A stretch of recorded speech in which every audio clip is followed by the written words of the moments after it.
من يهده الله فلا مضل له ومن يضلل فلا هادي له أشهد أن لا إله إلا الله وحده لا شريك له وأشهد أن محمدا عبده ورسوله لا نبي ولا رسول بعده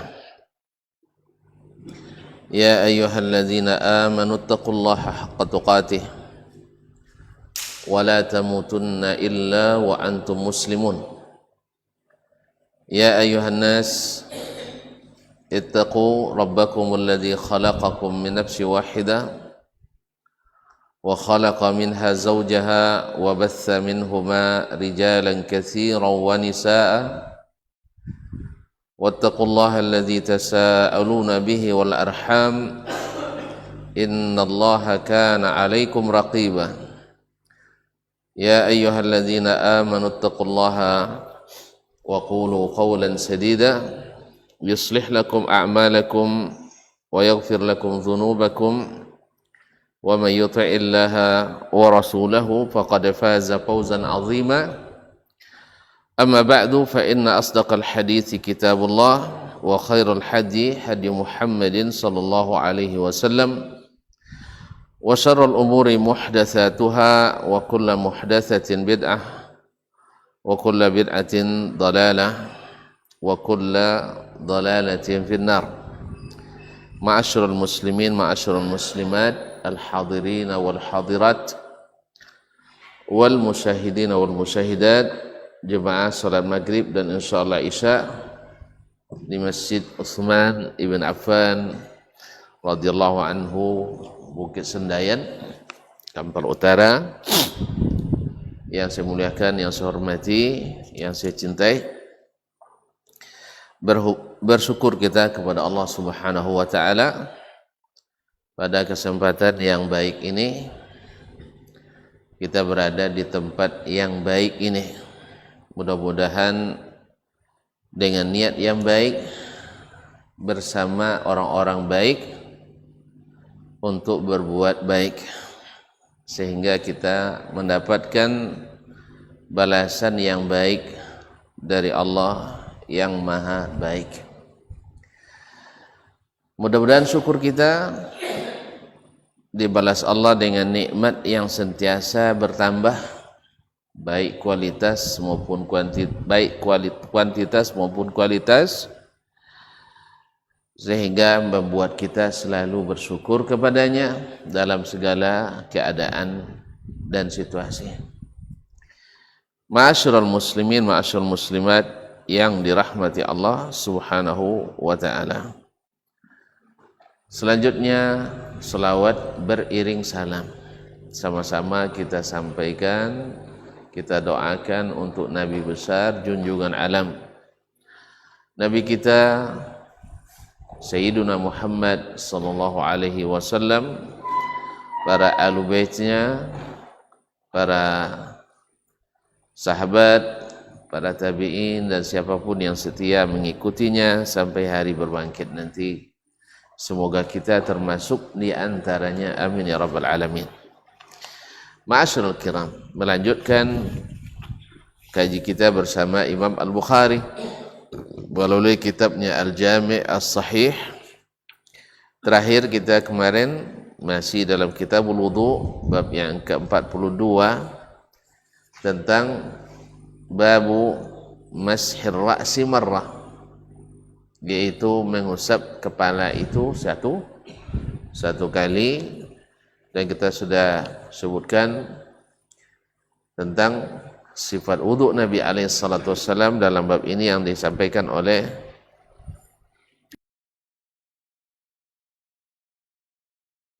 Abdullah ibn Zaid radhiyallahu taala anhu, di mana di sini disebutkan bahwa dia mengusap kepalanya dimaknai seperti yang disebutkan atau dipahami oleh Imam Al-Bukhari, maknanya adalah satu kali. Sebab ketika menyebutkan membasuh muka disebutkan 3 kali, basuh tangan sampai siku disebutkan 2 kali, berkumur-kumur 3 kali. Kemudian membasuh kaki, berapa kali kemarin? 3? Tidak sebutkan di sini riwayatnya. Sebutkan 3 kali. Kemudian ketika mengusap kepala hanya 1 kali. Sebab seperti itulah sharih dalam riwayat Utsman bin Affan radhiyallahu taala anhu dan Abu Hurairah bahwa Nabi mengusap kepalanya hanya 1 kali. Kemudian didukung oleh qiyas bahwasanya yang namanya mengusap itu yaqtadi takhfif, yaitu harus ringan. Kalau sampaikan bahasa pula, bahasa lah deh, tidak mau mengusap lah tapi membasuh. Makanya ulama mengatakan makruh hukumnya membasuh kepala ketika berwudu. Makruh hukumnya membasuh kepala. Tapi kalau adalah 3 kali diusapkan ayu kata, lah sama je membasuh. Oleh sebab itu maka kaum muslimin dan muslimat mengusap kepala itu riwayatnya yang sabit dan sahih dari Nabi alaihi salatu wassalam adalah 1 kali. Ada riwayat seperti yang disebutkan oleh Ibnu Khuzaimah dan disahihkan oleh salah satunya, tapi kata Imam Abu Daud riwayat tersebut tidak sahih. Itu Nabi membasuh atau menyapu kepalanya 3 kali. Ini dianggap atau dihukum oleh ulama yang lain riwayat yang syadzah. Riwayat yang syadz sebab bertentangan dengan riwayat-riwayat yang sabit dalam as-sahihain dari para as-sahabah radhiyallahu anhum. Oleh sebab itu mengusap kepala hanya 1 kali. Kemudian beliau melanjutkan bab selanjutnya, babu wudhu'ir rajuli ma'amra'atihi. Bab tentang hukum seseorang suami berwudu bersama istrinya. Suami berwudu bersama istrinya. Apa hukumnya? Ya, berwudu bersama istrinya. Kalau berwudu maksudnya berwudu bersama istrinya dari satu bejana. Dari satu bejana. Karena berwudu dari di bejana yang berbeda ini tidak ada masalah. Ya, berwudu dari bejana yang berbeda itu tidak ada masalah. Sekarang yang dimasalahkan adalah boleh enggak seorang suami berwudu dengan istrinya dari satu tempat. Ya, kalau seorang di keran niko, seorang di keran sama-sama wudu itu tidak ada masalah. Nah. Yang masalahnya adalah sama-sama menciduk di tempat yang sama, di tempat atau di air wudu yang sama. Ini sekaligus oleh Imam Al-Bukhari supaya menyampaikan kepada orang yang memahami tidak boleh memakai air wudu atau sisa air wudu orang lain. Apalagi dengan perempuan, seperti yang akan disebutkan oleh Al-Imam Al-Bukhari rahimahullah ta'ala. Wa fadli wudu'il mar'ah, dan apabila hukumnya berwudu dengan sisa wudu'il mar'ah, bukan wudu ya, wa fadli wudu'il mar'ah, dan berwudu dengan sisa air wudu perempuan. Sebab ada yang melarang. Sebagian ulama membedakan antara laki-laki dan perempuan. Makanya ada wangi-wangi lah ibu-ibu kawak ke orang jantan sudah jadi ulama, jadi biar besong-besong wak deh nyanyi kan itu. Kan ada sekarang tuh toko-toko wanita yang feminim atau kaum feminis ingin menyamakan hukum antara laki-laki dan perempuan. Alasannya apa? Selama ini yang banyak jadi ulamanya adalah laki-laki. Atau dia azab wantino deh. Jadi azab wantino. Subhanallah. Ini akibat daripada apa? Lahir dari lingkungan di mana hukum selalu dibuat oleh manusia. Jadi dari lingkungan seperti ini lahir dugaan bahwa hukum Islam pun adalah produk para fuqaha. Produk pada fuqaha. Ditambah lagi memang sebagian hukum adalah hasil ijtihad. Hasil ijtihad, tapi bukan ijtihad tanpa dalil, tapi ijtihad dengan dalil. Dan tidak pula sedikit di antara para fuqaha yang tidak menghiraukan dalil. Ada, tapi karena dia lebih lebih mengedepankan kaedah-kaedah yang ada dalam mazhabnya, kadang-kadang dalil ditinggalkan. Dalil ditinggalkan, sehingga ada sebagian ulama yang bisa bagi hati-hati yang tidak sehat menafsirkannya bahwa ulama ini anti fikih, anti mazhab. Pada nongolnya buat macam itu, kecen dia ulama anti mazhab. Ya, kaum muslimin atau ndak amun untuk ilmu ke ulama, ndak baguru do anak do ngaji denya. Ni muka sui ndak baguru ke inyo. Kalau ndak guru ke dan condenyo ndak baguru nomor. Kalau ndak ulama condenyo ndak ulama nomor. Itu muka sui. Tapi kalau seandainya berguru, walaupun lebih banyak guru kita tapi tidak berguru seperti yang semacam mereka, dianggap tidak ulama. Allah musta'an. Seperti yang terjadi dengan As-Subki dalam Tabaqatus Syafi'i, dan kemudian dalam kitabnya yang lain, kitabnya yang lain Mubidun Niqam, Mudibun Ni'am, Mubidun Niqam, dia menyebutkan tidak satu pun pengikut mazhab tidak satu pun pengikut mazhab Syafi'i yang keluar dari pemahaman Abul Hasan Al-Asy'ari, kecuali mereka yang hanya kroco-kroco saja. Ini ada ulama-ulama yang besar dari kalangan mazhab Syafi'i yang mengikuti pemahaman as-salaf as-salih. Ia semuanya ikut paham Abul Hasan Al-Asy'ari. Demikian juga dia bilang, demikian juga dalam mazhab Hanafi, tidak ada pula yang ulama-ulama besarnya kecuali mereka yang tidak terhitung dalam mazhab. Demikian juga dalam mazhab Hambali dan Maliki. Ini akibat daripada mengikut hawa, mengikut nafsu, akhirnya karena mata buta, karena hati mati. Makanya perkataan beliau ini ditolak mentah-mentah oleh ulama-ulama yang istiqamah, yang tidak ta'assub kepada pemahaman yang keliru tadi. Maka diantaranya Ibnul Mibrad Al-Hambali menolak ini, menyebutkan tidak kurang dari 500 alim dari berbagai mazhab, ulama besarnya yang tidak mengikuti pemahaman Abul Hasan Al-Asy'ari atau Abu Mansur Al-Maturidi dalam masalah akidah. Di antaranya adalah Imam Ibn Khuzaimah yang bergelar Imamul A'immah.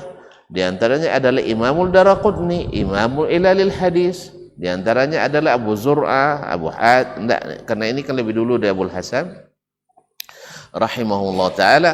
Bahkan juga Abu Ahmad Al-Hakim, ulama hadis besar di zamannya, Abu Usman As-Sabuni, Ibnu Manda, dan sebagai Abu Bakar Al-Ismaili, dan ini ulama-ulama besar.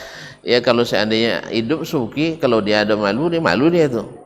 Nah, sama juga dengan ada juga yang model-model begini ini hari ini yang menyembunyikan kebenaran, yang menyembunyikan kebenaran karena kebencian. Oleh sebab itu kaum muslimin dan muslimat, hilangkan kebencian dalam hati supaya kita ikhlas menilai orang dengan mata hati. Jangan buta mata, buta pula hati, karena mata buta, karena hati mati. Kaum muslimin dan muslimat, sampai situ pula saya. Masalah tadi. Di mana masuk tadi? ada orang menuduh wan tino-tino apanya harus wanita harus bangkit jadi ulama karena selama ini kita dizalimi oleh kaum lelaki.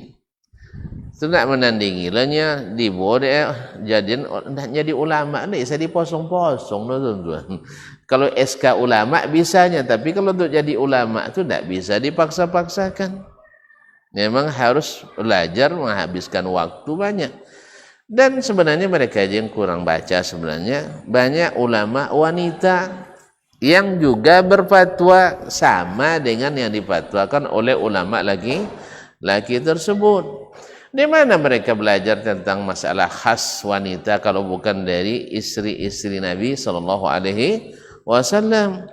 Dan istri-istri Nabi ini pada umumnya juga menyampaikan hal yang sama khusus dengan masalah kewanitaan juga pada ulama-ulama tabi'in yang juga banyak dengan kaum wanitanya dan seterusnya. Oleh itu kaum muslimin dan muslimat, jadi kadang-kadang orang karena kurang berilmu merasa tidak ada yang berilmu. Karena seperti kata orang Arab, la yariful fadla li zawil fadli illa zawul fadli. Takkan tahu kelebihan orang yang punya kelebihan kecuali memang orang yang punya kelebihan pula. Kalau dia tak punya kelebihan, akhirnya seperti kanatihin sakhratan yawman liyuhinaha falam yadir ghaira qarnihil wa'ilu. Seperti kambing gunung yang nak menjatuhkan batu gunung yang besar. Apa sebab? Kalau dia menghalangi jalannya. Akhirnya dia nak jatuhkan batu gunung yang besar itu. Yang patah adalah tanduknya sendiri. Tanduknya sendiri. Ini banyak orang yang tak sadar diuntung. Tak sadar diuntung. Ulama yang sudah go internasional, ya, yang diterima oleh para ulama-ulama besar, itu yang pula nak dijatuh-jatuhkannya. Ini di lokalnya kadang tak laku gitu kan. Ya, di lokalnya tak laku, sudah itu nak menjatuhkan ulama-ulama besar. Semoga Allah memberikan kita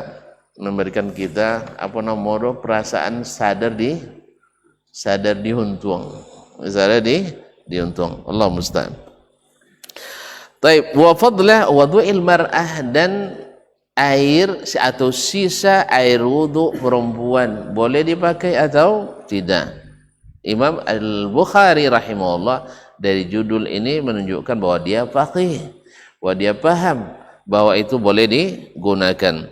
Wa tawadda'a Umaru bil hamimi min baiti nasraniyah. Umar juga berwuduk dengan air yang dipanaskan dari rumah seorang perempuan Nasrani.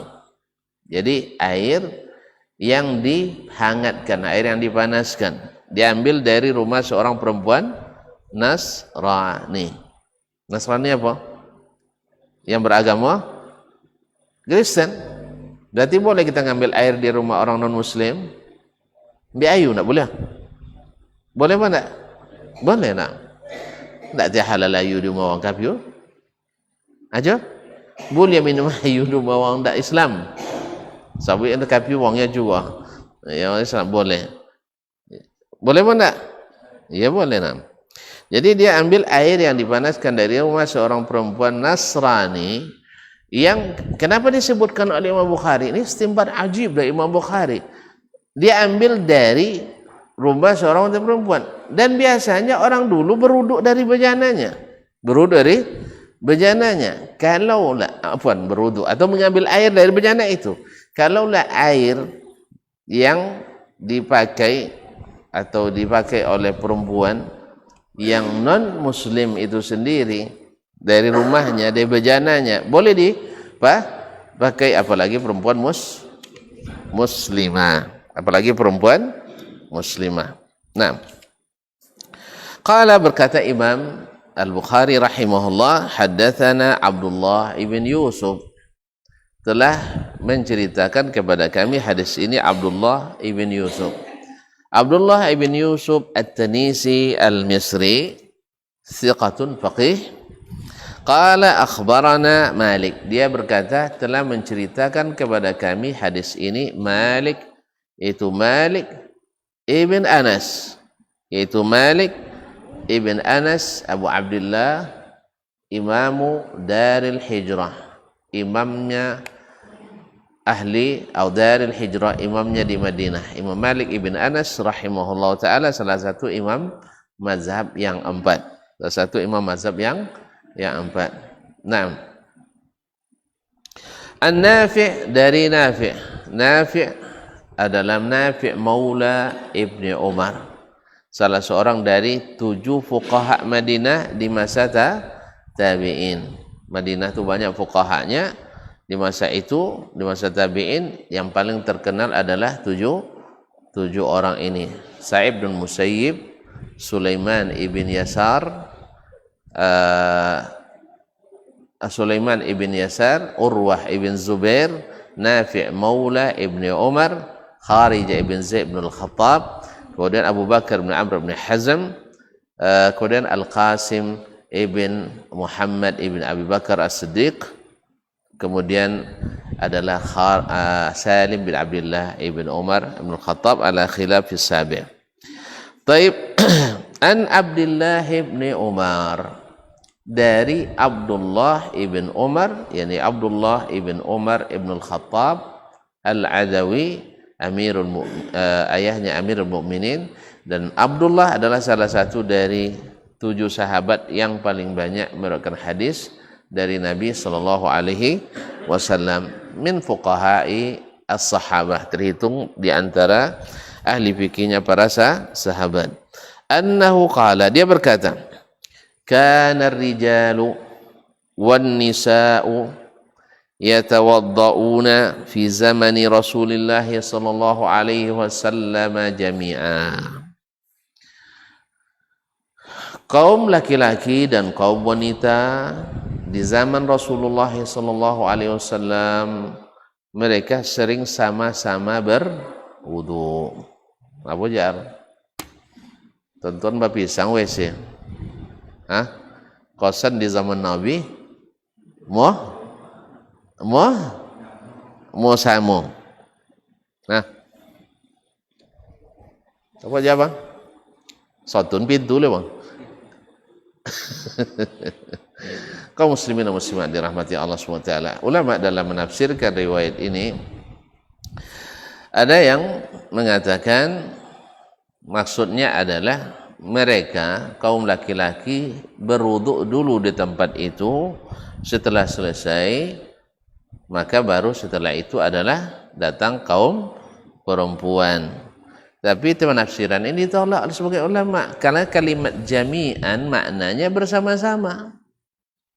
Pahamnya enggak? Sama-sama, bersertaan. Kan sampai kalau jami'an tuh sama-sama. Apa aja? Ada yang mengatakan bahwa mereka adalah yang mahram dengan mahramnya. Ya, artinya wudu laki-laki dan perempuan yang mahram, adik-adik misalnya, atau suami bersama para istrinya. Tapi ini tafsiran juga ditolak karena ini umum, kanar rijalu wan nisa'u, laki-laki dan perempuan semuanya. Nah, oh ya. Kata awak di mula musaji buat batas lagi. Oh aja bang. Tak temo sudah kiki ore. Nah, oleh sebab itu Ibnu Hajar rahimahullah taala mengatakan ini takwil yang paling sahih dalam masalah ini, tafsir riwayat ini adalah ini sebelum turunnya perintah berhijab. Sebelum turunnya perintah berhijab. Karena sebelum perintah berhijab tentu tidak ada larangan melihat laki-laki ke perempuan. Tonton tahu tidak kisah ketika Aisyah radhiyallahu anha ketika beliau dalam suatu peperangan, di saat pulang beliau kehilangan kalungnya, dan kalungnya itu kabar dalam riwayat disebutkan milik kakaknya Asma, dipinjam. Nah, ketika dia mencari orang yang bagian mengangkat haudaj, yaitu tempat yang diletakkan di atas onta untuk kaum wanita ketika musafir, ada dinding-dindingnya. Nah, biasanya diangkat itu ke atas. Mereka tidak tahu bahwa Ummul Mukminin sedang tidak di dalam, karena Aisyah waktu itu masih ramping, alung kapuk lah, ya, sehingga ada tak adanya kalau 4 orang yang angkat tidak terasa. Oleh sebab itu mereka tak tahu ibundanya sedang tidak ada di dalam. Akhirnya diangkat, lalu diikatkan di atas onta, lalu berjalan. Ketika ibunda kita datang, tidak ada lagi pasukan, dah pergi semua. Beliau tidak pula hafal jalan. Ya, kalau di jalan jadi tambah hilang nanti kan. Macam kita pergi Mekah tertinggal nanti oleh jemaah, ajan berjalan tidak nantu je tambah. Caklah balik aja kat tinggi Masjidil Haram, di situlah maram. Ya, di situ maram sampai wang datang. Nah, insyaallah kan basuh. Tapi kalau dikuitnya jalan Tawi, osositan hanya sama gunung sodok. Situ ada terowongan sodok kakinya. Kawasan terowongan nomano kan. Pahamnya dah? Jadi kalau rumusnya jen akhirnya Ummul Mukminin tetap di tempat itu menunggu.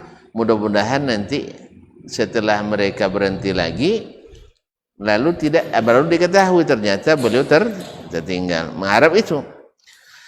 Nah, sahabat Utsman ibn Maz'un radhiyallahu anhu dia bertugas membagian sweeping. Tahu sweepingnya? Apa makna sweeping? Untuk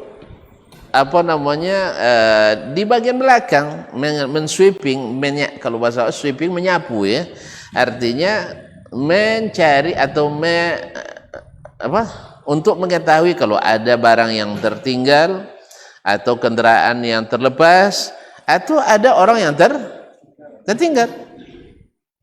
Nah, di saat dia lihat dari kejauhan ada manusia, dia berlari ke situ. Ternyata waktu itu Ummul Mukminin sedang tidak memakai cadarnya atau niqabnya. Maka terlihatlah oleh Utsman bin Maz'un, subhanallah, inna lillah. Ketika dia mengucap itu baru tersadar. Aisyah radhiyallahu anha, dia kan sedang sendiri. Kau sendiri wajib je bercadar? Seorang wajib je bercadar? Enggak, bagi yang mengatakan wajib ni, sang lemo sambo tak bercadar ustaznya. Apalagi sendiri. Akhirnya dia bilang subhanallah, inna lillahi wa inna ilaihi raji'un. Dari istirja'nya Utsman bin Maz'un baru Ummul Mukminin tersadar, lalu dia memakaikan niqabnya. Nah, di mana dia tahu itu Ummul Mukminin? Li'annahu ra'aha qabla nuzulil hijab. Dia sudah melihat Ummul Mukminin wajahnya sebelum turun hijab, sebelum turun ayat hijab. Oleh sebab itu ini jawaban yang paling pas diberikan oleh Imam Ibnu Hajar rahimahullah taala dan lainnya, bahwasanya ini mereka lakukan sebelum turunnya ayat hijab. Bila turun ayat hijab tu? Mana dah lu turun ayat wudu atau ayat hijab? Mana dah luang salat atau pakai niqab? Ulang kaji dia. Ini tak peringatan Isra Mi'raj tang. Lupa dikaji, itu masalah. Ini tentu. Apa je bang? Terpaksa dia buat bang. Kan tak lupa kawan-kawan dengan. Bila Isra Mi'raj terjadi, bopai bulan Rajab lah lupa. Bila terjadi Isra Mi'raj, hari satu patang. Satu patang. Tanggal merah itu kan. Kaum muslimin dan muslimat. Itu pada tahun ke-10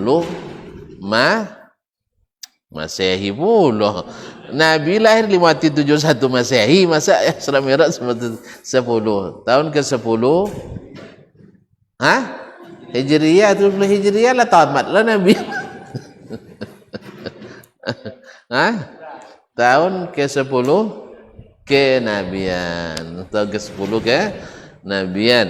Artinya Nabi diangkat jadi Rasul setelah 10 tahun, di mana wafat Abu Talib dan Ummul Mukminin Khadijah radhiyallahu anhu. Maka Allah SWT memberikan sugesti dan semangat kepada Nabi untuk tetap berdakwah, sehingga beliau dibawa Isra dan Mi'raj. Isra dari Masjidil Haram ke Masjidil Aqsa, kemudian dari Masjidil Aqsa dimi'rajkan sampai ke Sidratil Muntaha.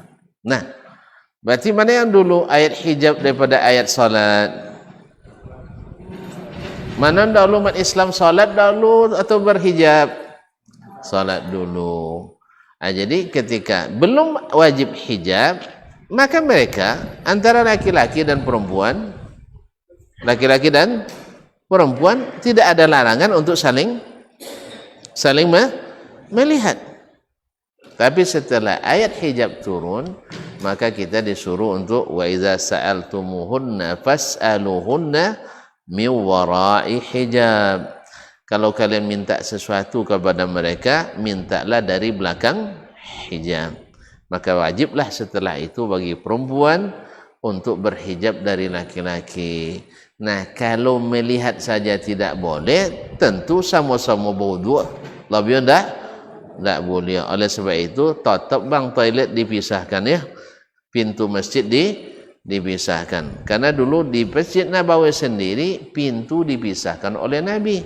Antara tempat masuk laki-laki dan tempat masuk perempuan. Sehingga dikenal dengan babun nisa.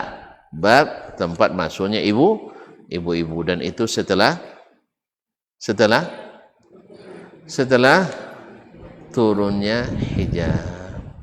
Jadi hadis ini wallahu alam, ya kita katakan atau dikatakan oleh ulama, bukan kita menajin sabuin tak lawa abu guru doang kan. Nah, disebutkan oleh Imam Ibnu Hajar rahimahullah bahwa sebaik-baik memaknai hadis ini adalah bahwa ini kejadian sebelum turunnya ayat tentang hijab, yaitu laki-laki dan perempuan harus dipisahkan tempatnya supaya terjaga kesucian hati masing-masing. Ya, harus dipisahkan. Kalau sudah sering berdekatan, subhanallah, semakin dekat, semakin akrab, semakin terikat dan terpikat. Awal-awalnya berita biasa, habis itu luar biasa. Akhirnya hilang bisa karena biasa. Akhirnya sudah jalan biasa. Akhirnya terjadi apa yang terjadi. Nauzubillah, tsumma nauzubillah. Kaum muslimin. Dan demikian juga kalau ada riwayat nanti disebutkan bahwa di zaman Nabi, istri sahabat menghidangkan makanan di tengah-tengah sahabat, dan itu terlihat oleh sahabat yang lain. Itu juga mahmulun ala ma qablal hijab. Itu juga ditafsirkan dengan itu sebelum turunnya ayat hijab. Nah, mungkinlah setelah turun ayat hijab, lalu mereka tetap juga saling berikhtilat sesamanya. Jadi itu kaum muslimin dan muslimat dirahmati Allah. Tapi bukan ini sebenarnya yang mau dibahas oleh Imam Al-Bukhari dalam bab ini. Artinya kalau mereka sama-sama berwudu, laki-laki dan perempuan, otomatis air wudu itu saling memakai sisa wudu yang lain. Baik, sekarang misalnya ini air sacopa. Tahu copa? Apa sawa copa? Copa aja, alhamdulillah. Samonya sacopa. Baskom. Apa boleh? Nah, satu baskom air misalnya isinya 2-3 liter misalnya. Di situ bodoh ibu-ibu. Assalamualaikum bodoh. Apa dibawa hadis ini? Kalaulah mereka sama-sama berwudu, berarti sama-sama memakai sisa wudu orang lain, dan itu sah atau dibolehkan. Itu sah atau dibolehkan. Makanya di babnya tadi babu wudu'i ar-rajuli ma'a imra'atihi. Bab boleh laki-laki sama-sama berwudu dengan istrinya. Ini juga memperkuat mazhab para ulama yang mengatakan bersentuhan laki-laki dan perempuan yang bukan mahram tidak membatalkan wudu, ya. Tapi jangan bahas gini nanti insyaallah. Ya. Itu karena masalah ini khilaf di antara ulama dalam mazhab Syafi'i, bersentuhan itu membatalkan wudu. Sedangkan di mazhab Imam Ahmad dan Imam Abu Hanifah rahimahumullah tidak membatalkan wudu. Sebagian mengatakan batal bila dengan syahwat. Artinya kalau terpegang langsung bernyentrum. Iya, ini ada sebagian masih tegangan tinggi.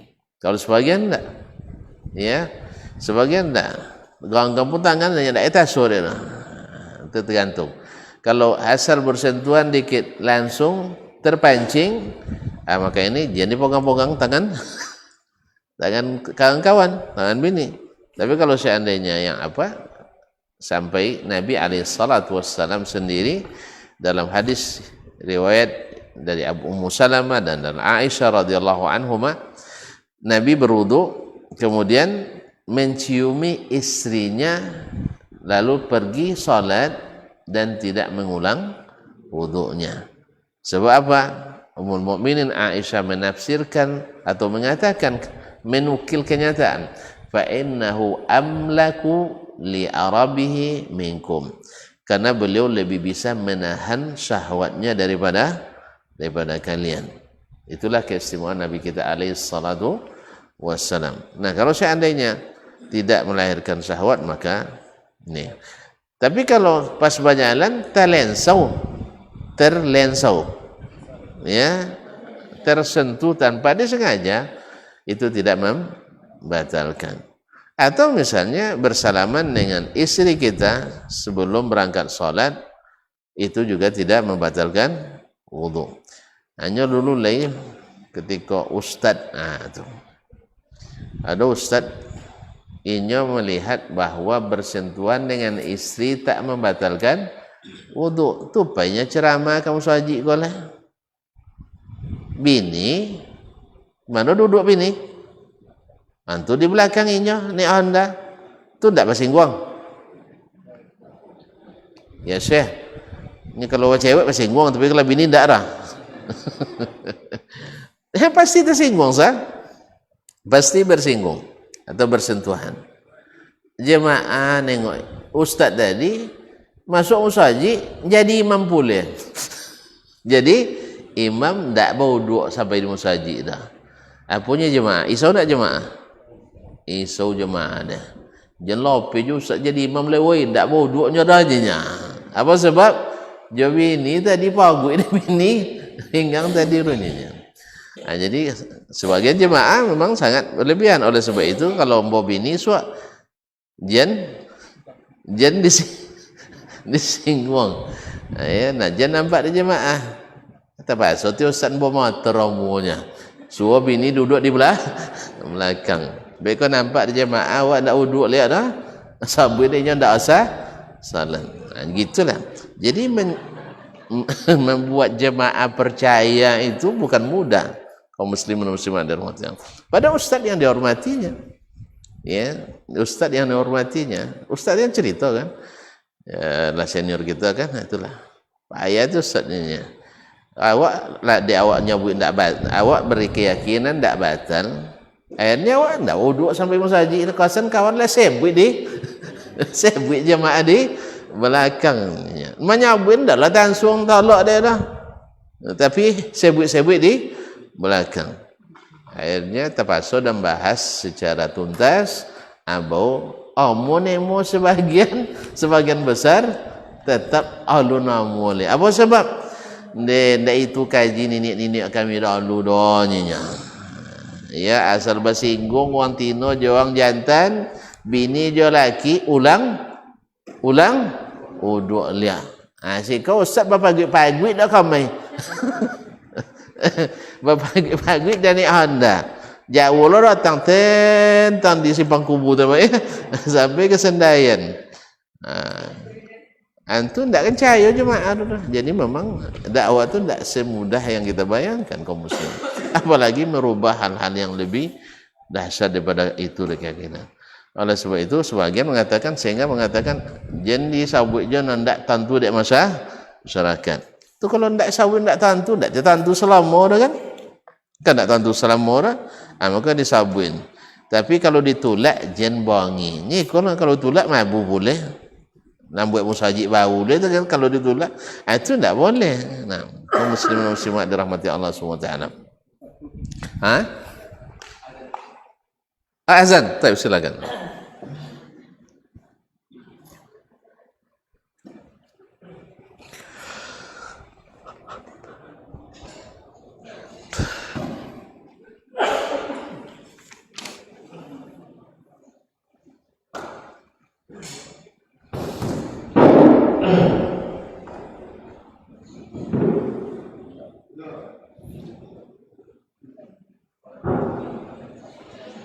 Allahu Akbar, Allahu Akbar, Allahu Akbar.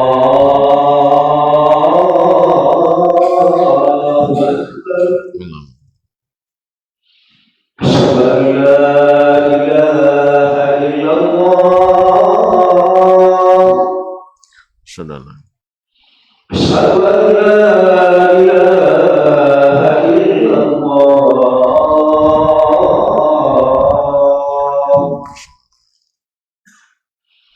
Asyhadu anna Muhammadar Rasulullah.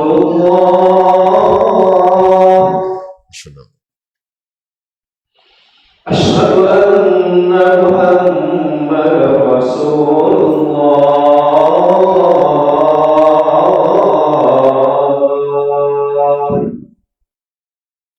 Saudara. Hayya 'alas shalah.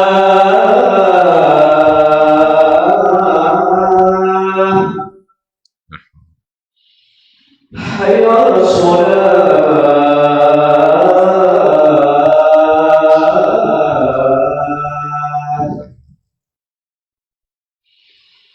Hayya 'alal falah.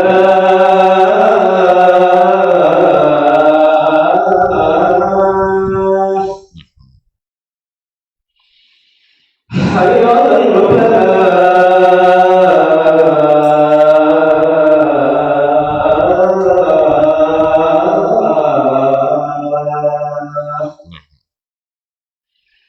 Allahu Akbar, Allahu Akbar. La ilaha illallah. Mana saudara?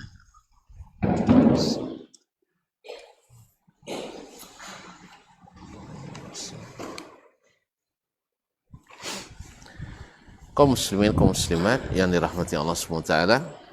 Kemudian dalam hadis Umar tadi juga disebutkan bahwa Umar memakai air panas untuk berwudu.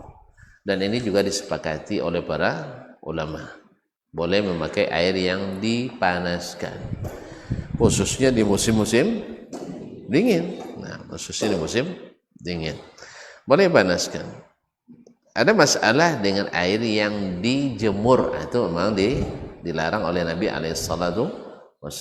Tapi air yang dipanaskan dengan api atau dengan alat atau dengan energi yang panasnya dia diambil dari matahari, tidak langsung dari matahari, tapi dari energi matahari. Ada gini kan, energinya itu diambil dari panas matahari.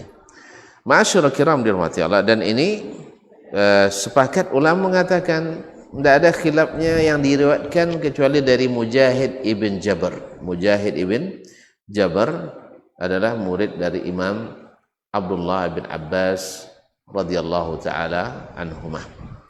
Kaum muslimin, kaum muslimat yang dirahmati Allah Subhanahu wa taala. Dari hadis ini yang pendek ini dapat kita ambil banyak faedah dan durus pelajaran. Yang pertama adalah sesuai dengan judul tadi, yaitu boleh laki-laki memakai wudu sisa air wudu perempuan. Sisa air wudu perempuan. Yang kedua,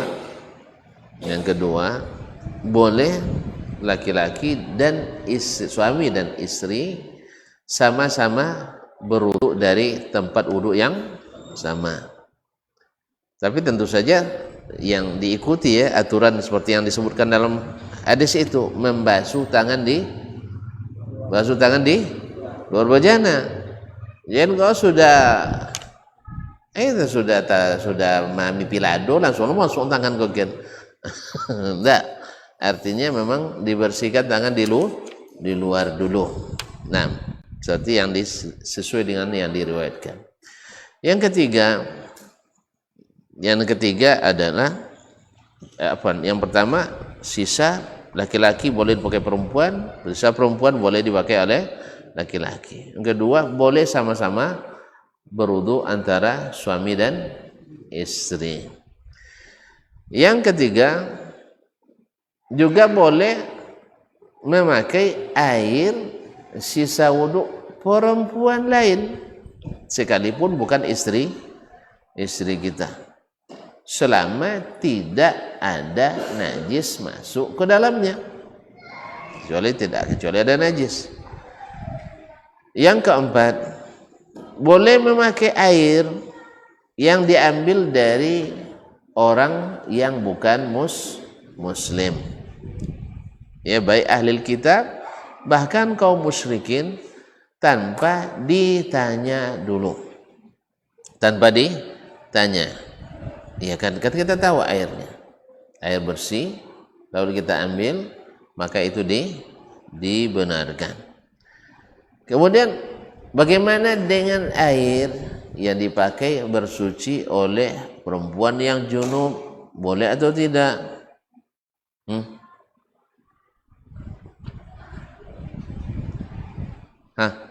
Ada nggak bedanya yang dipakai untuk hadas besar dengan hadas kecil? Tak boleh. Apa dia boleh?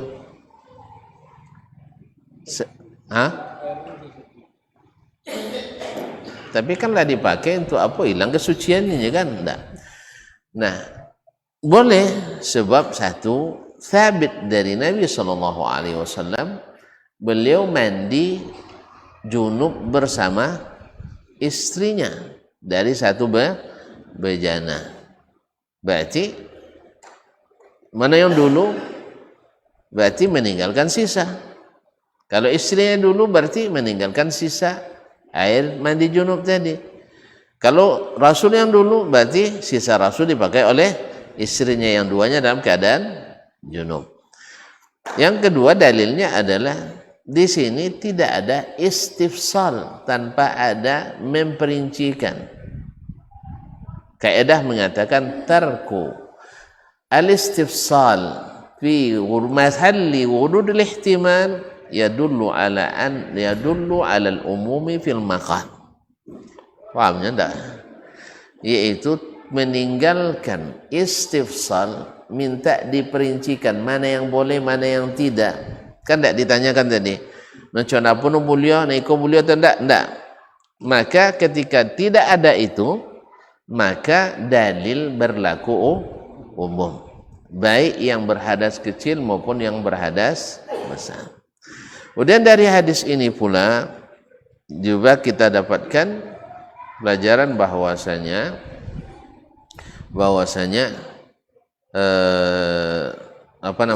bersentuhan antara laki-laki dan perempuan ketika berwudu atau selainnya tidak membatalkan wudu menurut pendapat yang paling kuat, karena tidak mungkin dia sama-sama mandi kecuali bersentuhan. Dia sember, bisa docusan tidak bahasa sentuh? Kalau diganti tidak hilang masalah. Waktu dia nak diganti sampai Nabi ikhtakhtalifu aidina, tangan kami balago dalam bejana itu, sampai Nabi katakan abqili atau tinggalkan sisanya untuk saya, sampai tangannya beradu di dalam.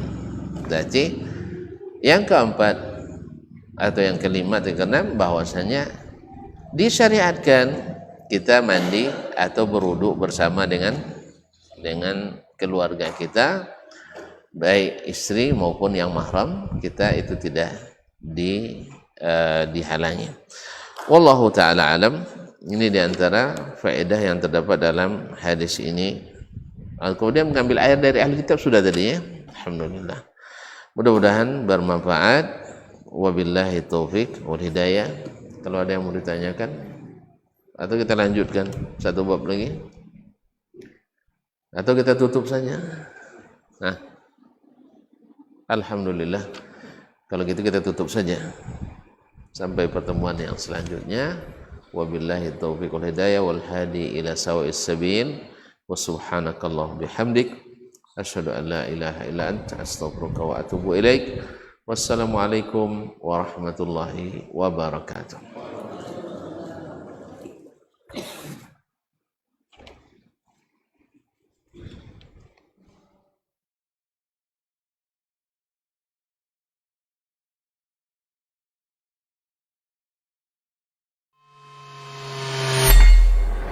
Di para sahabat itu, kaum muslimin, yang terbayang bagi mereka itu adalah infak, yang terbayang bagi mereka adalah sebuah kebahagiaan, keselamatan di akhirat yang kekal dan abadi di sisi Allah tabaraka wa taala. Semua kita boleh klaim sekarang. Kamu cinta Nabi? Cinta Ustaz. Cinta Nabi? Cinta Ustaz. Termasuk saya.